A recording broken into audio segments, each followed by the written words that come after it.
over the things to remember. The scene starts to tumble to the sound of the drums. Oh boy, there ain't no need to fight a silent ring. It ain't no big thing, just show her a little.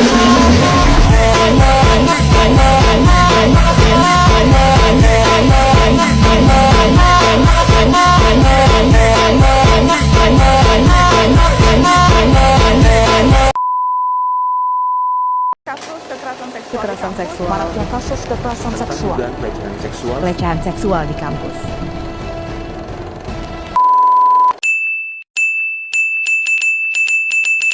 Pelecehan seksual adalah segala bentuk perilaku, ucapan, atau tindakan yang bersifat seksual dan tidak diinginkan oleh korban, baik secara fisik, verbal, maupun non-verbal. Kita tidak hanya bicara soal sentuhan, melainkan juga yang disebut catcalling. Ini aja, Neng. Mau ditemenin kan, Neng? Iya Neng, mending temenin Neng. Kasihan banget, ganti sendirian. Ya sombong gitu lah.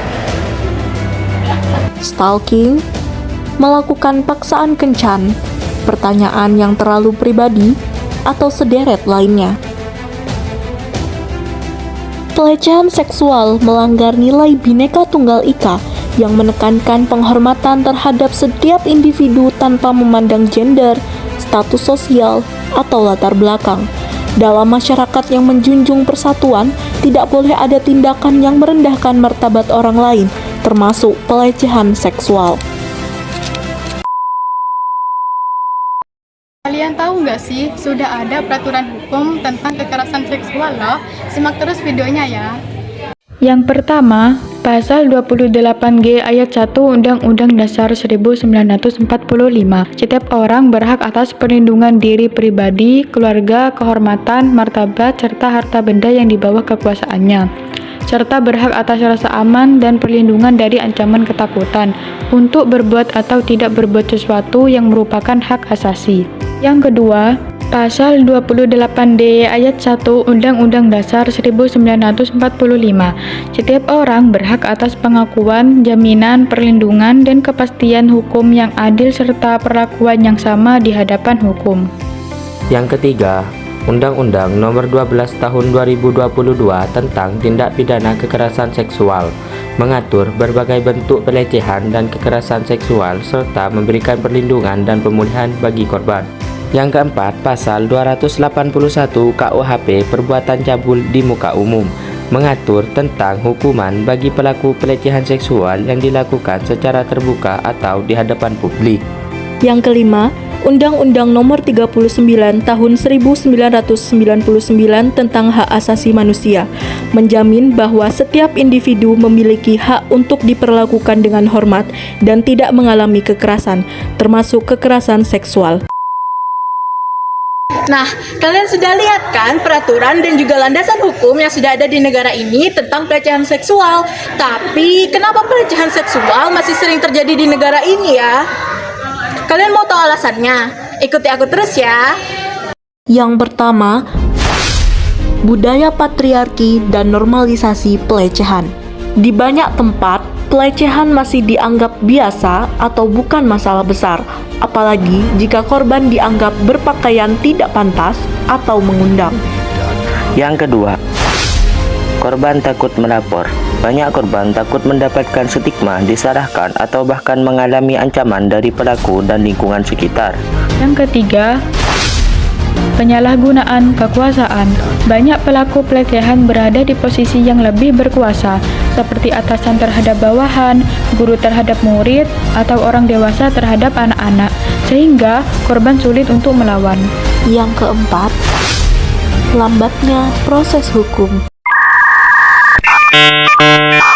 Untuk alasan yang terakhir, kalian bisa simpulin sendiri kan? Hehehe. Sekarang aku bakal jelasin ke kalian tentang solusi untuk mencegah terjadinya pelecehan seksual yang sering terjadi. Jangan skip videonya ya. Yang pertama, edukasi dan kesadaran. Sejak dini, semua anak-anak harus diajarin tentang batasan tubuh mereka. Yang kedua, penegakan hukum yang tegas dan cepat. Kasus pelecehan harus diproses sebagaimana hukum yang tertera agar korban mendapatkan keadilan. Yang ketiga, mengubah pola pikir dan budaya. Stop menyalahkan korban, apapun pakaiannya, dan jam berapapun dia keluar rumah. Yang keempat, meningkatkan keamanan di ruang publik. Pasang CCTV di tempat rawan pelecehan seperti transportasi umum, gang sepi, atau tempat kerja, dan memperbanyak penerangan di jalan-jalan umum. Yang terakhir, dukungan bagi korban. Masyarakat harus mendukung dan melindungi korban, bukan malah menyalahkan korban. Pelecehan seksual merupakan ancaman serius yang merusak martabat individu dan ketertiban sosial. Dengan menerapkan nilai Bhinneka Tunggal Ika, kita bisa menciptakan lingkungan yang lebih aman dan juga saling menghormati, di mana tidak ada yang merasa takut akan gendernya atau identitasnya.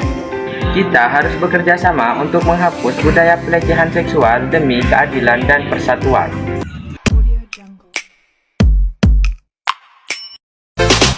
Nabi bohong. 8 dari 10 perempuan sudah mengalami pelecehan seksual sekali di dalam hidupnya. Perempuan bukanlah objek seksual, objek pandangan, maupun objek kekerasan. Namun, perempuan adalah suatu subjek yang pantas untuk dihargai layaknya manusia. Perempuan membutuhkan proteksi. Perempuan juga perlu merasa aman saat di luar rumah, terlepas dari apapun yang ia perbuat dan ia gunakan. Tidak melawan bukan berarti lemah. Tidak melapor juga bukan berarti takut. Korban adalah korban. Korban berhak untuk didengar dan dilindungi, bukan dihakimi. Bersama, kita bisa saling mendukung dan melindungi tanpa menghakimi satu sama lain. You are not alone. Aku pulang.